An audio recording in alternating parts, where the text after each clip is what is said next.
High everyone, welcome back to my channel. This is Priyanka from Riyansh आणि आई.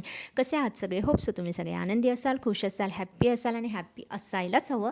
कारण आता माझा हा पुढचा व्लॉग आहे ना, तो तुम्हाला बघायला मिळणार आहे अक्कलकोट, पंढरपूर, गाणगापूर दर्शनाचा. ॲक्च्युली खूप दिवस झालं प्लॅनिंग चालू होतं की अक्कलकोटला जाऊन यावं, पण असं म्हणतात ना की स्वामी जोपर्यंत बोलवत नाहीत ना आपल्याला स्वतःहून, तोपर्यंत आपलं तिकडे जाणं होत नाही. तर फायनली आम्हाला बोलवणं आलेलं आहे आणि आम्ही आता family trip as a family trip म्हणून आम्ही म्हणजे फायनली आमचं फायनल झालं की चला जाऊन येऊया दर्शनाला. म्हणून मग मी 2 दिवसाची सुट्टी काढली. रियांशच्या पप्पांना तर सॅटर्डे संडे सुट्टी असते शंभूबाबाच्या देवळामध्ये. मग वॉटर पार्कला चाललो आहे. आपण शंभूबाबाच्या देवळात चाललो आहे. कुठेही बाहेर जाणं असो किंवा घरात राहणं असो, रियांशला म्हणजे सांभाळणं हा एक मोठा टास्क असतो. तर फॉर्च्युनेटली ट्रेनमध्ये इतकी काही गर्दी नव्हती, त्याच्यामुळे आहे ना त्याला अशी एक स्पेस मिळाली खेळण्यासाठी. म्हणून मग फायनली त्याला इथे असं छान असं खेळू दिलं. तो काहीतरी हँकीने त्याचं खेळत होता. आणि त्याच्यानंतर आमची जी ट्रॅव्हल्स होती ना, ती होती सानपाड्यावरून, पण आम्हाला जाण्यासाठी ना ट्रॅव्हल्सला पोचण्यासाठी थोडासा लेट झाला होता. त्यांना रिक्वेस्ट करून थोड्या वेळ ट्रॅव्हल्स थांबवली होती, कारण ऑलरेडी बुकिंग होतं, त्याच्यामुळे थांबणं त्यांना गरजेचंच होतं. तर फायनली आम्ही ट्रॅव्हल्समध्ये बसलो. खूप दिवसाचं आमचं हे प्लॅनिंग होतं की जावं म्हणून, पण फायनली आम्हाला जाण्याचा एक जो चान्स आहे ना तो मिळालेला आहे. आणि त्याच्यानंतर रात्रीची झोप वगैरे छान झाली ट्रॅव्हलमध्ये. आणि सकाळचं हे जे वातावरण होतं ना बाहेरचं, ते मला नेहमीच खूप असं मोह टाकत असतो माझ्यावर की चल मला शूट कर म्हणून. तर मी कुठेही गेले ना, गावी जाताना वगैरे, मी कायम असं खिडकीतून जे बाहेरचं असं छान क्लायमेट दिसतं ना सकाळचं, ते मला खूप जास्त आवडत असतं आणि मी त्याचं नेहमीच शूट करत असते. आणि जाताना ना कधीही रोडवर असं जेव्हा मध्ये हायवे लागतो वगैरे ना, तेव्हा मध्ये रस्त्यामध्ये जी फुलं दिसतात ना, ती तर खूपच छान वाटतात. आणि रियांशी सकाळी उठला होता, आणि रियांश सकाळी जेव्हा उठतो ना, उठल्या तर त्याला कोणी इरिटेट केला ना, तर तो मग दिवसभर खूप कंटाळून जातो. त्याच्यामुळे मग तो उठला आणि त्याला बाहेरचं असं क्लायमेट आहे ना, मी थोड्या वेळ दाखवलं. ते तो छान असा एन्जॉय करत होता, शांत बसला होता, कारण अजूनही त्याची झोप तितकीशी उडालेली नव्हती.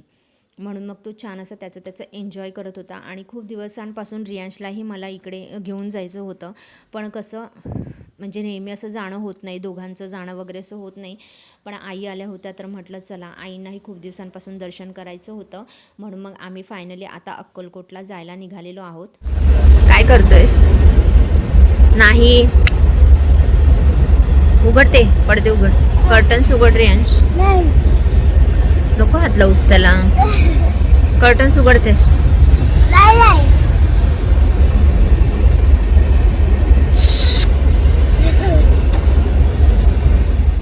फायनली आमची ट्रॅव्हल्स जी आहे ना अक्कलकोटला पोहोचलेली आहे. आणि आता पुढचा जो व्हिडिओ तुमच्यासाठी खूप छान असा असणार आहे. उतरल्या बाहेर इतकी सारी माणसांची गर्दी होते ना, कारण प्रत्येकजण हे स्वामींच्या दर्शनासाठी आलेलं होतं. कधीही जा तिकडे गर्दी ही असतेच.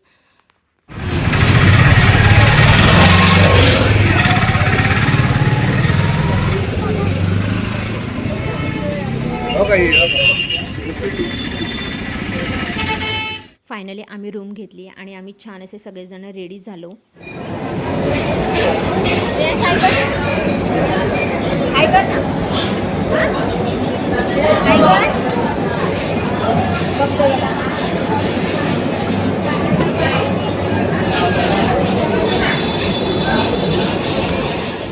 रूमच्या बरोबर बाहेर पडल्यानंतर ना एक नाश्त्यासाठी म्हणजे छान असं हॉटेल होतं, तिकडे आम्ही पोह्यांचा नाश्ता घेतला. पोहे तर काही मला इतके आवडले नाहीत, पण चहा खूप छान होता. आणि चहा नाश्ता करून झाल्यानंतर आम्ही तिकडनंच एका छोट्या व्हॅनमधून आहे ना गाणगापूरला जाण्यासाठी निघालो. अक्कलकोटकडून गाणगापूरचं जाण्याचं जे म्हणजे भरपूर असं डिस्टन्स आहे आणि भरपूर असं ऊन पण लागत होतं.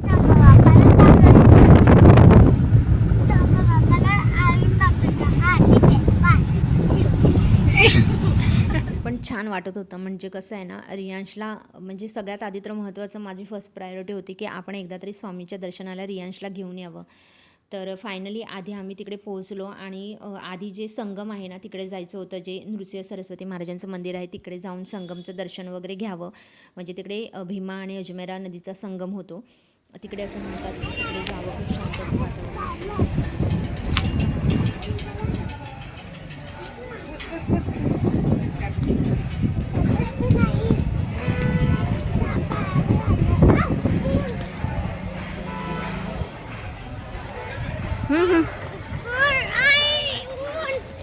ऊन आहे ना.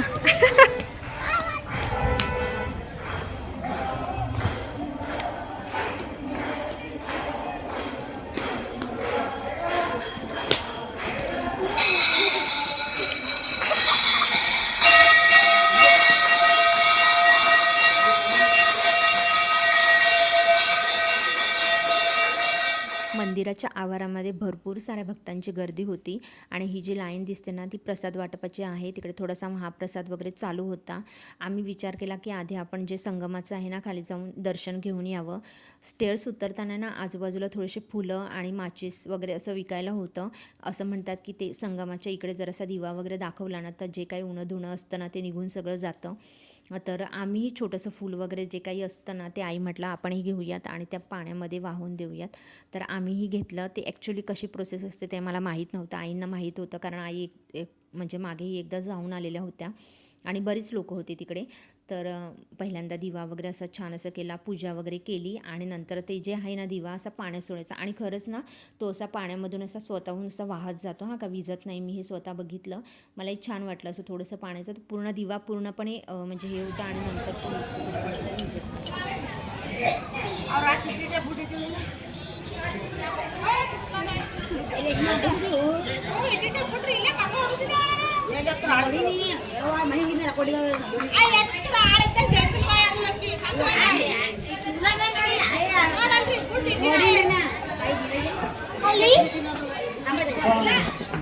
कपाळावर तिकडे असं छान स्टेन्सिल वगैरे मारत होते ना श्री दत्त म्हणून. ते तर माझा पहिलाच अनुभव होता. याच्या आधी कधी असं काही केलं नव्हतं. माझा पहिला अनुभव होता आणि रियांशला तर ते इतकं छान दिसत होतं ना म्हणजे मी थोडा वेळ त्याच्याकडे बघतच राहिले आणि त्याने केलं. त्याच्यानंतर मलाही वाटलं की आपणही ते छान असं स्टेन्सिल आहे ना असं लावून घेऊयात आणि चांगलं असतं ते. खूप सुंदर दिसतं आणि थोडंसं असं आपण स्वतः थोडंसं भक्तिमय झाल्यासारखंही वाटतं.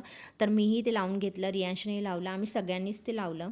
आणि त्याच्यानंतर रियांश आणि आई थोडेच वेळ ना प्रसाद घ्यायला गेले होते. तर आम्ही म्हटलं हे संगमाचं छान असं दृश्य आपल्या मोबाईलमध्ये कॅप्चर करून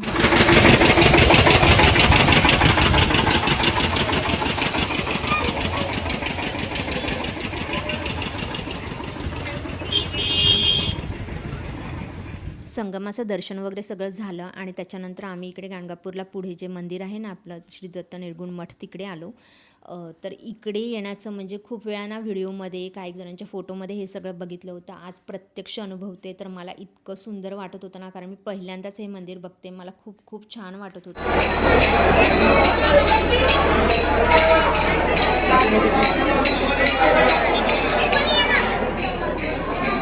थांबा ना फोटो काढूया इथे.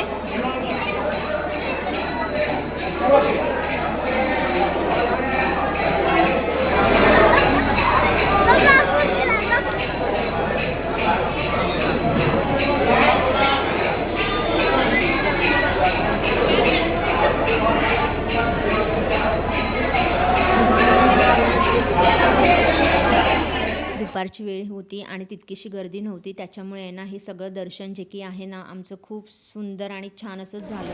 एकदम सुंदर असं मंदिर आहे. तुम्ही नक्की भेट द्या. खूप सुंदर असं मंदिर आहे आणि खूप प्रसन्न वाटतं इकडे गेल्यानंतर. दर्शन वगैरे सगळं झालं आणि परत आम्ही अक्कलकोटला येण्यासाठी निघालो.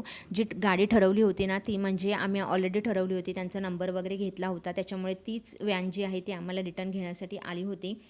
ॲक्च्युली खूप दमलो होतो. तिकडचं जे डिस्टन्स आहे ना खूप जास्त आहे. त्याच्यामुळे खूप दमलो होतो. येण्या-जाण्याचा प्रवास भरपूर जास्त झाला होता. तर ठरवलं होतं की आता आम्हाला घरी जाण्यासाठी म्हणजे रूमवर परत रिटर्न जाण्यासाठी जवळजवळ 6:30 वाजले होते. तर विचार केला होता आता जावं, छान असं फ्रेश वगैरे व्हावं आणि नंतर 7:30 पावणे 8 वाजता आपण स्वामींच्या मंदिरामध्ये जायचं. तर फर्स्ट ऑफ ऑल आम्ही पुन्हा रूमवर गेलो. छान असं थोड्या वेळ झोपलो, थोडी रेस्ट घेतली आणि त्याच्यानंतर म्हटलं फ्रेश होऊन स्वामींच्या मंदिरात जावं. तर आता आम्ही आमच्या रूमवर जातो आहे. त्याच्यानंतर आता पुढचा जो व्हिडिओ असेल ना तो स्वामींच्या मंदिरातला असणार आहे. तर पूर्ण व्हिडिओ नक्की बघा आणि हा व्हिडिओ जर तुम्हाला आवडला तर व्हिडिओला लाईक करा, शेअर करा आणि चॅनलवर नवीन असाल तर माझ्या चॅनलला सबस्क्राईब करा. चला तर आता आपण पुढचा व्हिडिओ बघूया स्वामींच्या मंदिरात. बाय.